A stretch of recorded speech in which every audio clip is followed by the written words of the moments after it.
Hi everyone, welcome to my channel Ashwini హరివిల్లు. ఈరోజు నేను అప్పడాలు చేస్తున్నానండి. 1 ఇయర్ పాటు నిల్వ ఉండే అప్పడాలు చేస్తున్నాను. అవి ఎలా చేసుకోవాలో ఇప్పుడు నేను మీకు చూపిస్తాను. అప్పడాలు చేసుకోవడానికి ముందు రోజే ఒక 1/2 కేజీ బియ్యంను నానబెట్టి పెట్టుకున్నానండి. మంచిగా నానిపోయినాయి. ఇందులో నుంచి వాటర్ తీసేయాలి. ఇప్పుడు వాటర్ తీసేసి ఇలా మిక్సీ జార్లోకి వేసుకోవాలి.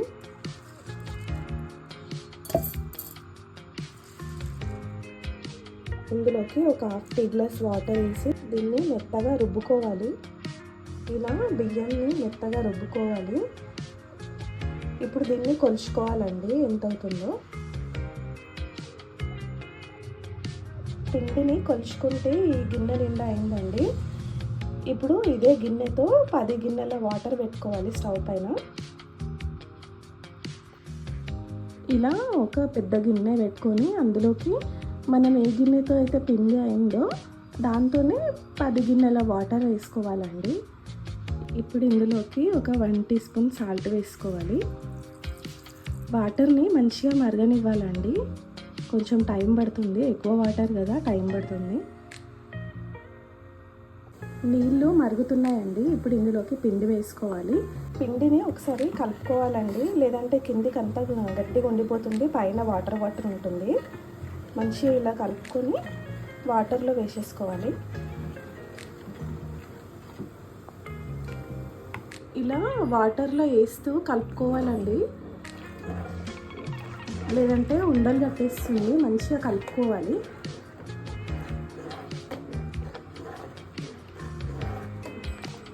ఇందులోకి ఒక టీ స్పూన్ సగ్గుబియ్యం వేసుకోవాలండి. ఇలా కలుపుకుంటూ ఉండాలి, ఉండలు కట్టకుండా, కింద మాడకుండా చూసుకోవాలి.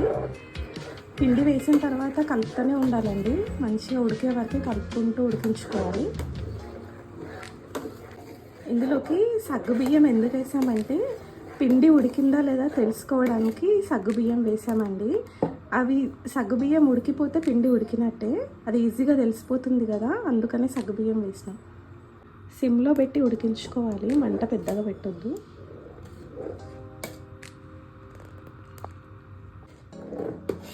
ఇప్పుడు పిండి ఉడికిందా లేదా తెలుసుకోవడానికి ఒక చిన్న గిన్నెలో వాటర్ తీసుకోవాలండి. ఇలా వాటర్లో కొంచెం పిండి వేయాలి, ఒక 1 డ్రాప్ అలా వేయాలి. ఇట్లా పైనకి తేలుతుంది, తేలితే ఉడికినట్టు. ఇట్లా మాకు తేలిందండి పైనకి పిండి ఉడికిపోయింది. సగ్గుబియ్యంతో తెలుసుకోవచ్చు, ఇట్లా వాటర్లో వేసి కూడా తెలుసుకోవచ్చు. ఈ పిండి ఉడకడానికి నాకు ఒక 1 అవర్ టైం పట్టిందండి. చాలా మెల్లగా ఉడుకుతుంది, సిమ్లో పెడతాం కదా, పిండి కూడా చాలా ఎక్కువే కాబట్టి నాకు 1 అవర్ పట్టింది. ఇప్పుడు పిండిని వేరే గిన్నెలోకి ఇలా వేసుకోవాలండి. వేసుకొని కొంచెం ఒక ప్లేట్లో వాటర్ వేసి అందులో ఈ గిన్నెని పెట్టుకోవాలి. కొంచెం చల్లార్చుకోవాలండి పిండిని, అప్పుడు గట్టిగా అవుతుంది పిండి. ఇలా కొంచెం చల్లారుతున్న కొద్దీ ఇలా గట్టి పడుతుందండి. ఇంకా కొంచెం గట్టిగా అవ్వగానే ఇంకా కవర్ పైన అప్పడాలు వేసేసుకోవడమే. అప్పడాలు వేసే ముందు కొన్ని నువ్వులు వేసుకోవాలండి. ఇందులో ఒక 1 టీ స్పూన్ నువ్వులు వేసుకోవాలి. ఇలా గట్టిగా అయిపోయిందండి. ఇప్పుడు ఒక్కొక్క గరిట ఇట్లా కవర్ పైన వేసుకోవాలి. అప్పడాలు కొంచెం పెద్దగా కావాలంటే ఇంకొంచెం పెద్ద గరిటతో వేసుకోవచ్చండి.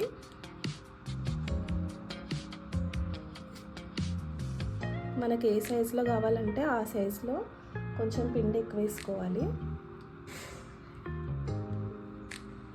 ఇలా అన్నింటినీ పెట్టేసుకోవాలి, పిండి మొత్తంని పెట్టేసుకోవాలండి. నేను ఇవి ఇంట్లోనే కవర్ పైన పెడుతున్నానండి, నీడలో ఫ్యాన్ గాలికి పెడుతున్నాను. ఒకవేళ టెర్రస్ పైన కూడా పెట్టుకోవచ్చు. ఎండ ఉంటే మార్నింగ్ ఎండ అవ్వకముందే పెట్టేసుకోవాలి. ఇట్లా నీడలో పెట్టినా కూడా మంచిగా ఆరిపోతాయి. నైట్ వరకు అవే మంచిగా పైనకి ఇట్లా వచ్చేస్తాయండి ఆరిన తర్వాత నైట్ ఉంటా వేసేసి ఒక 2-3 డేస్ ఎండలో పెట్టేసుకుంటే సరిపోతుందండి. 1 ఇయర్ అంతా మంచిగా నిల్వ ఉంటాయి. పిండి మొత్తాన్ని ఇలా పెట్టేసుకోవాలి.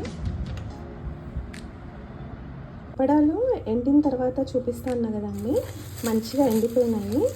1 డే ఇంట్లో పెట్టాను, 2 డేస్ ఎండలో పెట్టానండి, మంచిగా ఎండిపోయినాయి. 1 ఇయర్ పాటు నిల్వ ఉంచుకోవచ్చు. ఒక డబ్బాలో స్టోర్ చేసుకొని మనం ఇష్టం వచ్చినప్పుడు వేయించుకొని తినొచ్చండి. ఇప్పుడు నేను మీకు వేయించి చూపిస్తాను ఎలా అవుతాయో. ఆయిల్ హీట్ అయిందండి, ఇప్పుడు అప్పడాలను వేయించి చూపిస్తాను.